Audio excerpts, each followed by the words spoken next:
Hey guys, welcome to Success Galore. So guys, आज हम इस वीडियो में क्या करेंगे, जो हमारी सीरीज़ चल रही है अक्टूबर 2020 से जो अभी तक के करंट अफेयर्स हैं, हम उन्हीं को आगे करते हैं। एंड गाइस, अगर आपने चैनल अभी तक सब्सक्राइब नहीं किया है then please subscribe the channel and hit the bell icon. चलिए शुरुआत करते हैं आज के मोटिवेशन के साथ। Education is the passport to the future for future. जो एजुकेशन है वो पासपोर्ट है भविष्य के लिए। जो for tomorrow belongs to those, जो टुमारो है यानी कि जो कल है, वो उन्हीं को बिलोंग करता है जो उसकी तैयारी आज करते हैं। राइट, चलिए आगे बढ़ते हैं। आज के पहले क्वेश्चन के साथ शुरुआत करते हैं। LYNX U2 जो सिस्टम है वो निम्नलिखित में से किसके द्वारा विकसित किया गया है? BHEL, SAIL, VEL या फिर HAL। सो गाइज, इसके करेक्ट आंसर को बताने से पहले मैं आपसे इनकी फुल फॉर्म पूछना चाहता हूँ। तो क्या आपको याद है? चलिए, अगर नहीं याद तो भी फिर मैं आपको बताता हूँ। BHEL की फुल फॉर्म है भारत हैवी इलेक्ट्रिकल लिमिटेड। इसकी जो स्थापना हुई थी वो 1964 में हुई थी और जो इसका हेड क्वार्टर है वो न्यू दिल्ली में है। अगर मैं SAIL की बात करूं तो ये है स्टील अथॉरिटी ऑफ इंडिया। इसकी जो स्थापना हुई थी वो 1954 में हुई थी और इसका भी हेड क्वार्टर कहाँ है? न्यू दिल्ली। अगर मैं BEL की बात करूं तो ये है भारत इलेक्ट्रॉनिक्स लिमिटेड।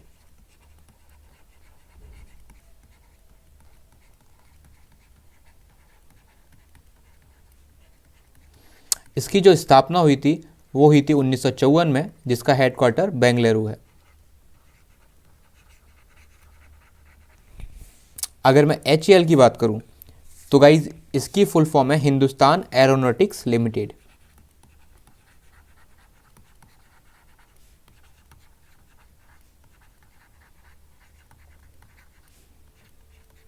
इसका जो हेड क्वार्टर है वो बेंगलुरु में है और जो इसकी स्थापना हुई थी वो हुई थी 1940 में। सो गाइज, ये इनकी फुल फॉर्म है एंड इसका जो करेक्ट आंसर है वो है BHEL, Bharat heavy electrical limited. Right, चलिए आगे बढ़ते हैं।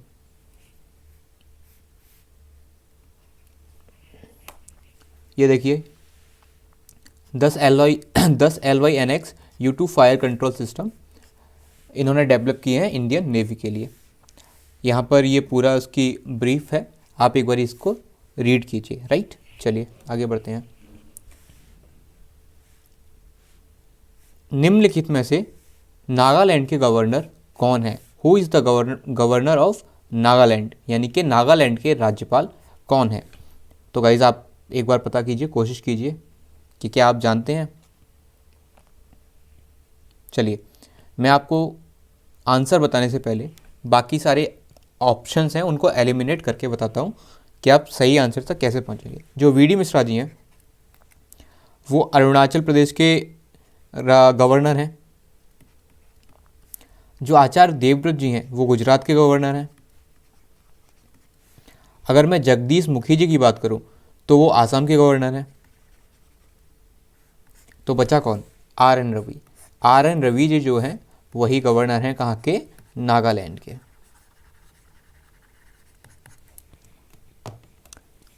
ये RN रवि जी हैं और ये जो यूनियन मिनिस्टर हैं जितेंद्र सिंह, वो ये हैं।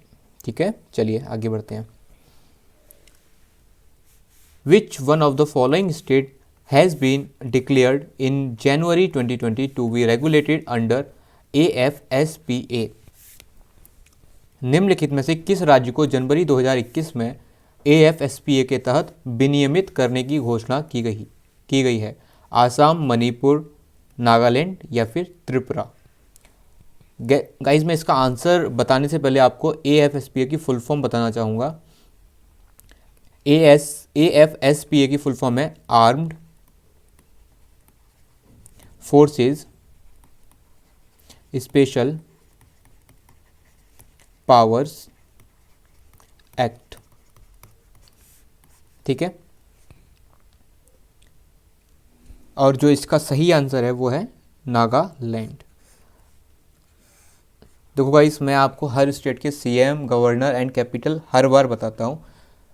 अगर आपको अभी भी याद नहीं है तो मैं इसका भी एक बार दोबारा बताता हूँ।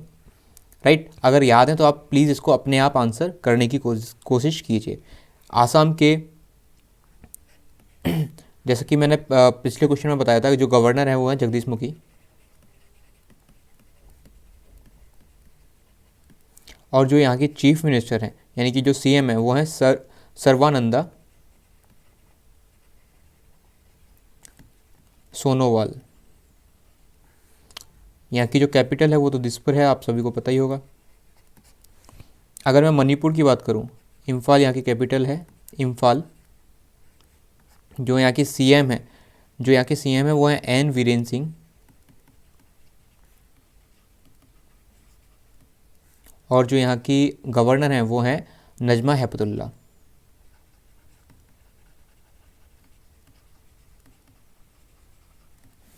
अब अगर मैं नागालैंड की बात करूं, ठीक है, तो नागालैंड के अभी आपको मैंने पिछले क्वेश्चन में गवर्नर बताए थे आर एन रवि, और जो यहाँ के चीफ मिनिस्टर हैं वो हैं नीफियो रियो, और जो यहाँ की कैपिटल है वो है कोहिमा। अगर मैं त्रिपुरा की बात करूं तो अगरतला यहाँ की कैपिटल है, और जो यहाँ के सीएम है वो तो काफ़ी न्यूज़ में रहे हैं तो वो आपको आई थिंक आना चाहिए, विप्लव देव जी, विप्लव कुमार देव यहाँ के सीएम हैं, और जो यहाँ के गवर्नर हैं वो हैं रमेश बाइस।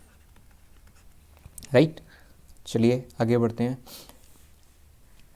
ये जो नागालैंड में अभी लगाया गया है AFSPA, उसके बारे में ये पूरा ब्रीफ है। और ये देखिए, ये फर्स्ट इम्प्लीमेंट कहाँ हुआ था ये भी मैंने यहाँ पर लिखा है। ठीक है, तो ये फर्स्ट इम्प्लीमेंट आसाम गवर्नमेंट ने किया था आसाम में। ठीक है, और ये नागालैंड के बारे में है। अब इसके साथ गो थ्रू कीजिए एक बारी। चलिए, Kolar leaf nosed bat is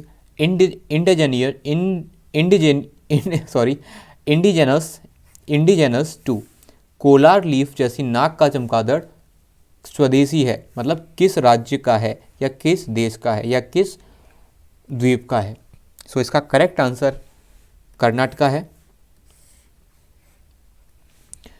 जैसा कि मैं आपको हमेशा बताने की कोशिश करता हूँ, कर्नाटका के अगर मैं सीएम की बात करूँ, अब तो आपको याद हो जाना चाहिए, ये इसके जो सीएम है वो है BS येदियुरप्पा। यहाँ की कैपिटल है बेंगलोर, और जो यहाँ के गवर्नर हैं वो हैं बाजूभाई बाला।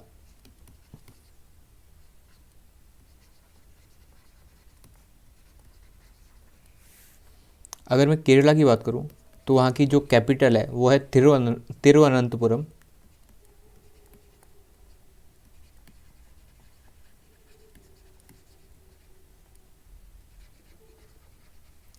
और जो यहाँ के सीएम हैं और जो गवर्नर हैं, सीएम हैं यहाँ के केरला के पिनारई विजयन, और जो यहाँ के गवर्नर हैं वो हैं आरिफ मोहम्मद खान।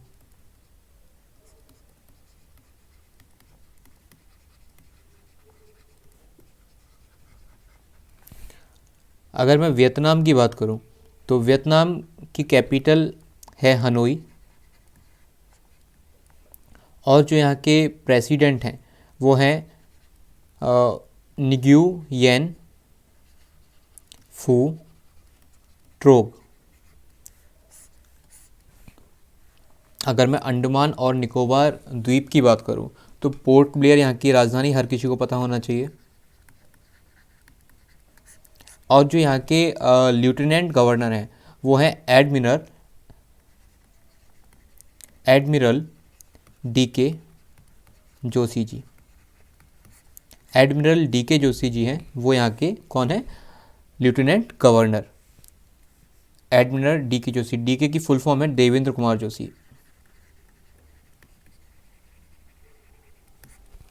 ठीक है, अब हम इसके बारे में जानते हैं। जो कोलार लीफ नोज्ड बैट है ये कर्नाटका का है और इतना इम्पोर्टेंट क्यों है? देखिए, पहली बात तो इनकी जो संख्या है वो केवल 200 के आसपास ही है और ये इंडिया की केवल दो गुफाएं हैं जहां ये पाए जाते हैं। ठीक है, और इनकी केवल एक गुफा की पॉपुलेशन है, वो है लेस देन 200 एंड ये दो गुफा में नहीं, ये एक ही गुफा में पाए जाते हैं। ठीक है, अगर मैं IUCN की बात करूं, ठीक है, तो ये गवर्नमेंट ऑफ इंडिया के साथ इनको प्रोटेक्ट करने की कोशिश कर रहे हैं। IUCN की फुल फॉर्म है international union for conservation of nature. ठीक है, फिर आप इसके साथ गो थ्रू कीजिए। मैं इसके साथ आपको पिक देना चाहता था बट वो दे नहीं पाया। मैं आपको इसकी कल एक पिक दूंगा कि कोलार लीफ नोज्ड बैट वो दिखता कैसा है। ठीक है, चलिए। Colonel Narendra Bull Kumar was associated with, जो कर्नल नरेंद्र बुल कुमार थे वो निम्नलिखित में से किसके साथ जुड़े थे? Mission blue star, mission clean, mission blue water या फिर मिशन मेघदूत।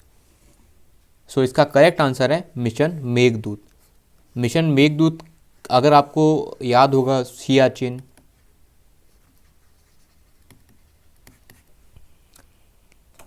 ये देखिए ये हैं कर्नल नरेंद्र बुल कुमार जिन्होंने कहाँ हेल्प की थी? सियाचिन जो ग्लेशियर था उसको पाने के लिए, उसको सिक्योर करने के लिए इंडिया की हेल्प की थी इन 1980s या 1970 के आसपास, लेट 1970 एंड अर्ली 1980 के पास। ठीक है, ये नरेंद्र कुमार का ब्रीफ है, आप इसके साथ गो थ्रू कीजिए। Sunit Sharma has been appointed as chairman of, जो सुनीत शर्मा जी हैं उसको निम्नलिखित में से किसका चेयरमैन नियुक्त किया गया है? NITI Aayog, Indian railway, FICCI या फिर ICC। सो इसका करेक्ट आंसर अगेन बताने से पहले मैं आपको बाकी चीज़ों के चेयरमैन या हेडक्वार्टर्स बताने की कोशिश करता हूँ। नीति आयोग का तो आपको पता होगा, नरेंद्र मोदी जी। लेकिन इसके जो नीति आयोग के 22 प्रेसिडेंट हैं वो कौन है? क्वेश्चन मेरा ये है कि नीति आयोग के 22 प्रेसिडेंट कौन है? चलिए आप उसको बताने की कोशिश कीजिए, तब तक मैं बाकियों के आपको बताने की कोशिश करता हूँ। ठीक है, FICCI की जो स्थापना हुई थी वो 1927 में हुई थी और जो नीति आयोग की स्थापना हुई थी वो 2015 में हुई थी।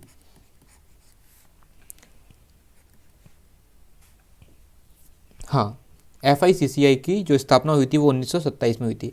अब यहाँ की इसकी फुल फॉर्म क्या है, क्या आपको ये पता है? चलिए मैं बताता हूँ।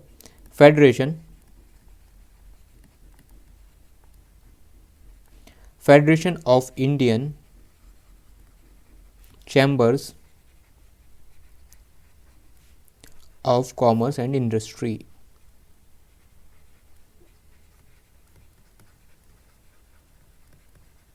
इसका जो हेडक्वार्टर है वो न्यू दिल्ली में है। ठीक है, एंड इसके जो चेयरमैन हैं या CEO कह लें वो हैं फिक्की, हाँ इसके हैं दिलीप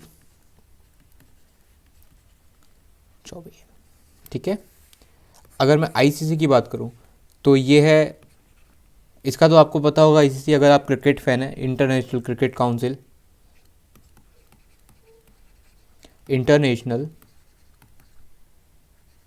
क्रिकेट काउंसिल। ये जो ICC है ये 1909 में स्थापित हुई थी और इसका जो हेडक्वार्टर है वो है कहाँ पर है? दुबई। ठीक है, तो एक ही ऑप्शन बचा, तो आपको पता चल गया होगा कि किसके ये चेयरमैन अपॉइंट किए गए हैं? Indian railway. सो गाइज, अगर आपने अभी तक मुझे नीति आयोग के 22 प्रेसिडेंट नहीं बता पाए हैं तो फिर मैं आपको इसका आंसर करता हूँ। जो नीति आयोग के 22 प्रेसिडेंट हैं वो है राजीव कुमार जी।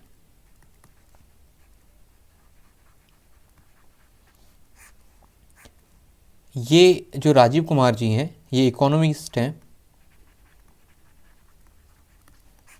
पुणे से ये बिलोंग करते हैं, राइट। चलिए आगे चलते हैं, सुनीत शर्मा जी के बारे में देखते हैं। ये सुनीत शर्मा जी हैं, ठीक है। ये 1978 बैच के हैं,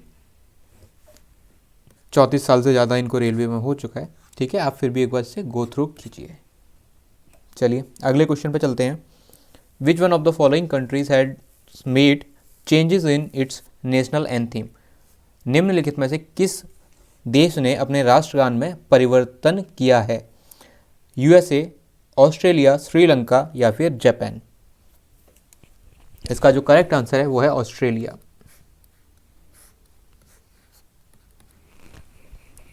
यूएसए का तो मैं आपको बताने की कोशिश करता हूँ, वैसे आपको पता होना चाहिए वॉशिंगटन डीसी यहाँ की जो कैपिटल है। अभी तक जो यहाँ के प्रेसिडेंट हैं वो डोनाल्ड ट्रंप ही हैं, और जो यहाँ की करेंसी है वो है यूएस डॉलर। आपको यूएसए की तो आपको बहुत अच्छे से पता होगी, लेकिन मेरा फिर से क्वेश्चन है, क्या आपको ऑस्ट्रेलिया के पता है? ऑस्ट्रेलिया की कैपिटल कहाँ है? सबसे पहली बात तो ये है, जैसा कि अभी आप देख रहे हैं कि इंडिया और ऑस्ट्रेलिया के बीच टेस्ट सीरीज चल रही है, तो गाइस सिडनी या मेलबर्न आप गैस मत कीजिए, जो इसकी कैपिटल है वो है कैनवेरा, राइट। और जो यहाँ के प्राइम मिनिस्टर या प्रेसिडेंट कह लो वो हैं स्कॉट मॉरिसन, और जो यहाँ की करेंसी है वो है ऑस्ट्रेलियन डॉलर।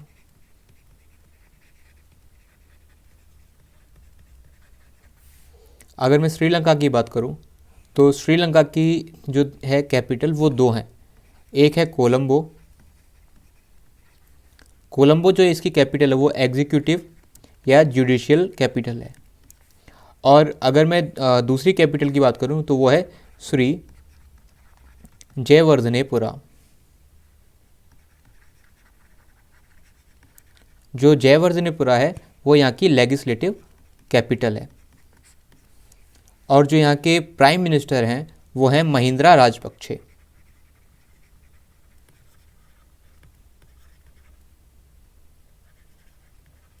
महिंद्रा राजपक्षे यहाँ के प्राइम मिनिस्टर हैं। अब अगर हम श्रीलंका की बात करें तो यहाँ की जो करेंसी है वो है श्रीलंकन रुपी। यहाँ की करेंसी क्या है? श्रीलंकन रुपी।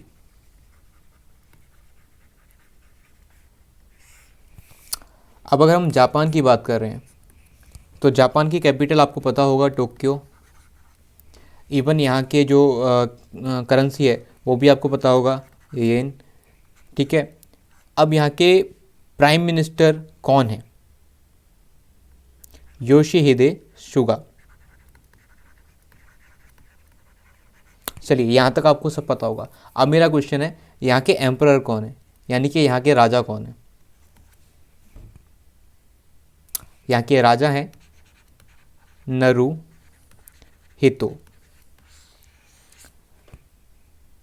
इनके बारे में मैं आपको बताऊंगा। मैं सोच रहा हूँ इनकी किसी दिन बायोग्राफी बनाऊं कि जापान में एम्परर कैसे काम करते हैं, ठीक है।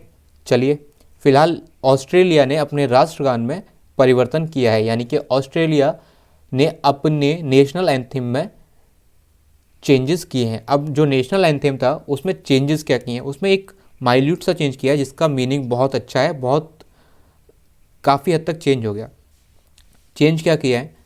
इनके नेशनल एंथम में एक फ्रेज़ था for we are young and free, तो उन्होंने for we are young and free को चेंज करके क्या किया है? For we are one and free. हम पहले क्या था? हम जवान हैं और फ्री हैं। अब क्या है? हम एक हैं और हम आज़ाद हैं, राइट। अब यहाँ पर मेरा एक क्वेश्चन है, क्या ऑस्ट्रेलिया पहला ऐसा देश है जिसने अपने नेशनल एंथम को चेंज किया या उसने उसमें करेक्शन किया है?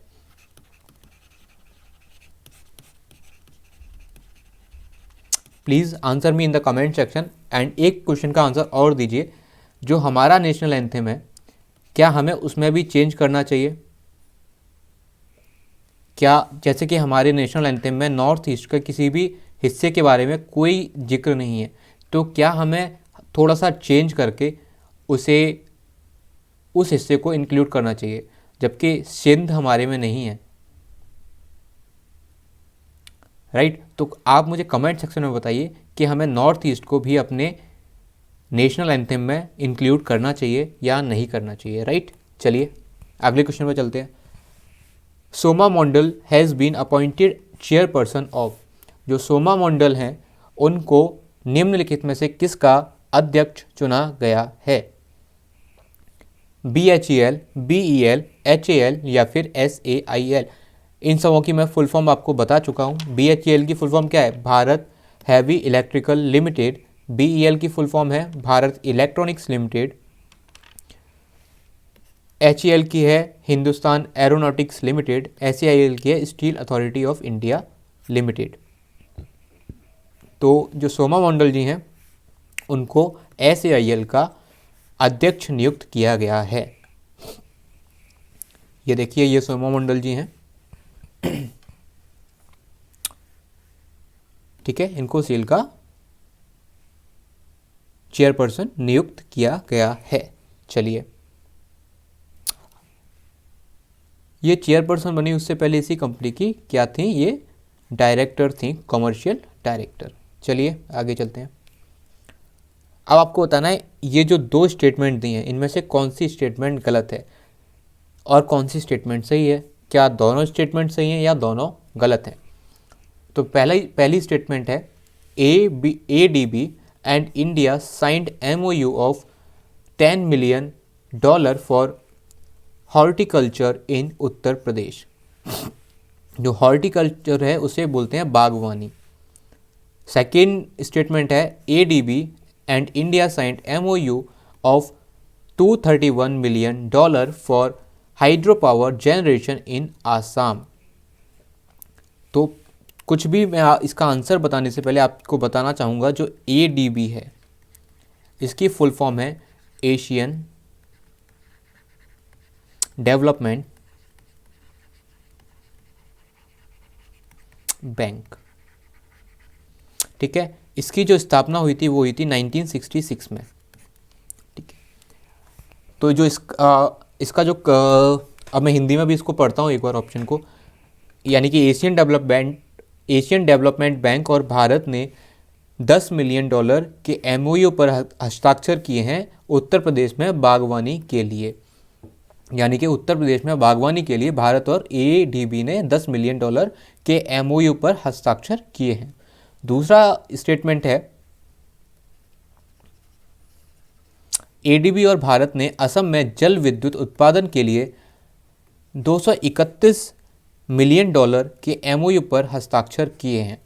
सो गाइस, इसका करेक्ट आंसर है ऑप्शन 2।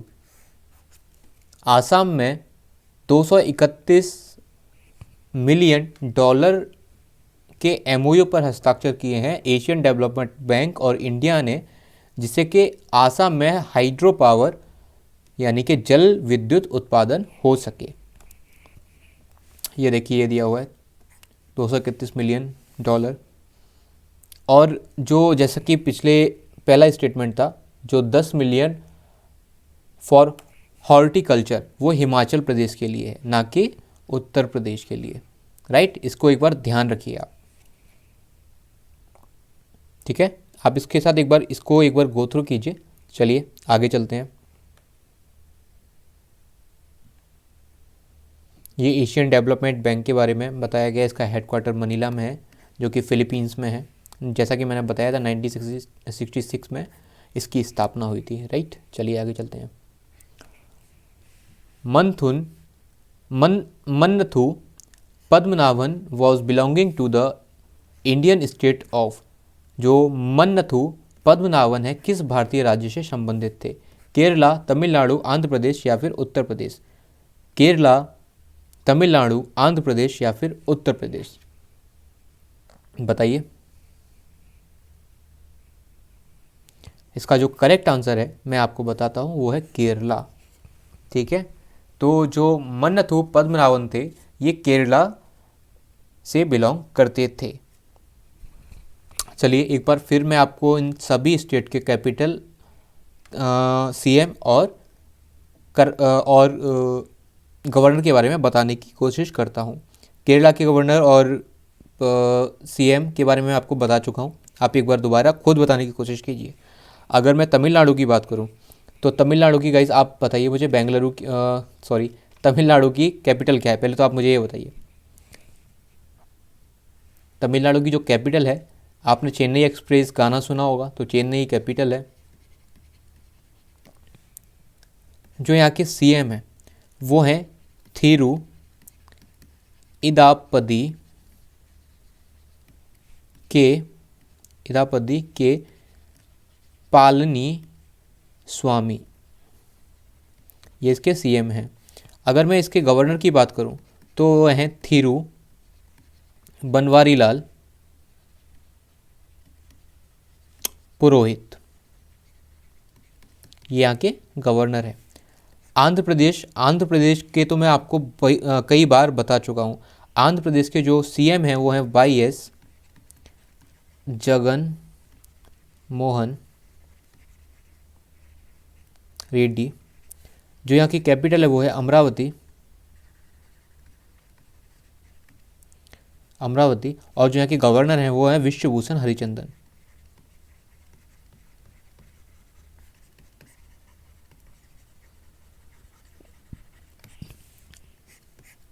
उत्तर प्रदेश, योगी आदित्यनाथ जी यहाँ के सीएम हैं। लखनऊ कैपिटल है, और बहन आनंदी पटेल, मतलब आनंदी बहन पटेल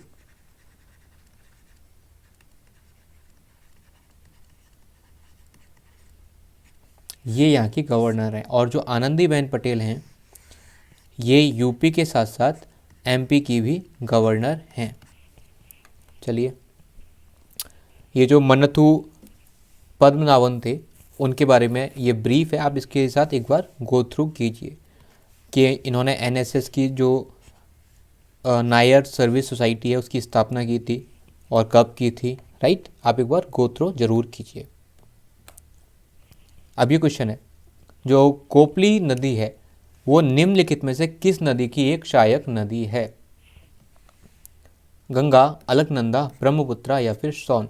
अगर आपने पिछले जो क्वेश्चन हैं कुछ उनको अगर गौर से देखा है तो उसमें भी इनका आंसर दिया हुआ है। सो इसका करेक्ट आंसर है ब्रह्मपुत्रा। जो कोपली नदी है ब्रह्मपुत्रा की एक one of the largest tributary है, ठीक है, एक बहुत बड़ी सहायक नदियों में से एक है ये, ठीक है,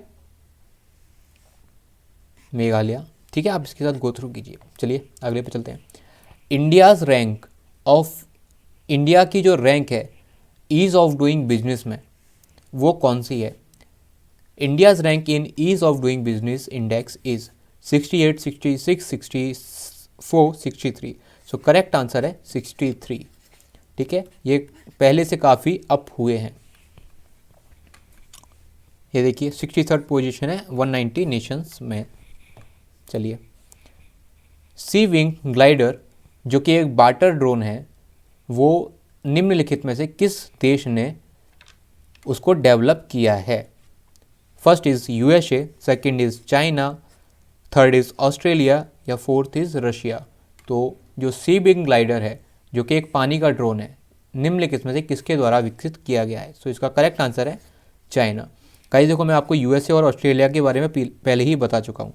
अब मैं चाइना की बात करूँ तो जो जी जिनपिंग है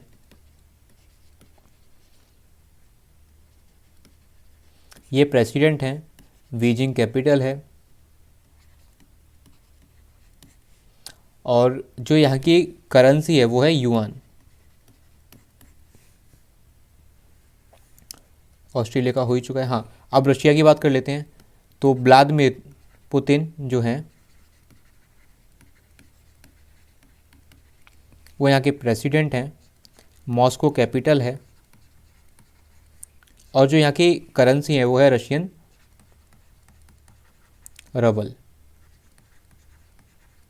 रपल या रूबल, जो भी कह लो आप, ठीक है। अभी जो सी विंग ग्लाइडर है ये चाइना के द्वारा डेवलप किया गया है, ठीक है। इंडियन ओशियन में, जो कि महीनों तक ऑपरेट कर सकता है। ठीक है, नेवल इंटेलिजेंस पर्पज़ के लिए ही इन्होंने आई थिंक इसको बनाया है, चाइना ने। चलिए, और हाँ, चाइना जैसा कि अभी हम सोच रहे थे, अभी हम लोग यही सोच रहे थे कि जो जैक मा है, जो कि अलीबाबा के फाउंडर हैं, उनको जो जी जिनपिंग भाई साहब हैं उन्होंने गायब कर दिया है। बट आज उन्होंने करीब 2 से 3 महीने बाद एक पब्लिक अपीयरेंस दी है। ठीक है, तो जो हम लोग अभी तक आशंका कर रहे थे कि जैक मा को बर्बाद कर दिया है, नेस्तो नाबूद कर दिया है, तो वो गलत था। फाइनली इन्होंने 2-3 महीनों बाद पहली पब्लिक अपीयरेंस दी है, आज ही दी है। ठीक है, चलिए आगे चलते हैं। In the full form of SEBI, B stand for, SEBI के जो पूर्ण रूप है यानी कि फुल फॉर्म है, उसमें बी का क्या मतलब है? वेयर, ब्यूरो, बोर्ड, ब्रांच या फिर नन ऑफ द एबव, बताइए। चलिए, कुछ भी वो मतलब बोलने से पहले या आंसर, आपको आंसर बताने से पहले मैं सेबी की फुल फॉर्म आपको बताता हूँ। सेबी की फुल फॉर्म है securities and exchange board of India. ठीक है, तो अब मैं आपको फुल फॉर्म बता ही चुका हूँ, तो आप आंसर अपने आप बता दीजिए कि इसका जो आंसर है वो बोर्ड है। ठीक है, 1988 में सेबी की स्थापना हुई थी। ठीक है, चलिए, so guys this is the end of this video. And guys, आपने अगर अभी तक चैनल को सब्सक्राइब नहीं किया है, then please subscribe the channel and hit the bell icon, जिससे आप जो भी मेरी आगे आने वाली वीडियो होंगी नॉलेजफुल, वो आप देख सकें, राइट। एंड गाइज, जो भी मैंने आपसे क्वेश्चन पूछे हैं, please please please comment section में आप उनके आंसर कीजिए। चलिए, bye bye, take care, God bless you all.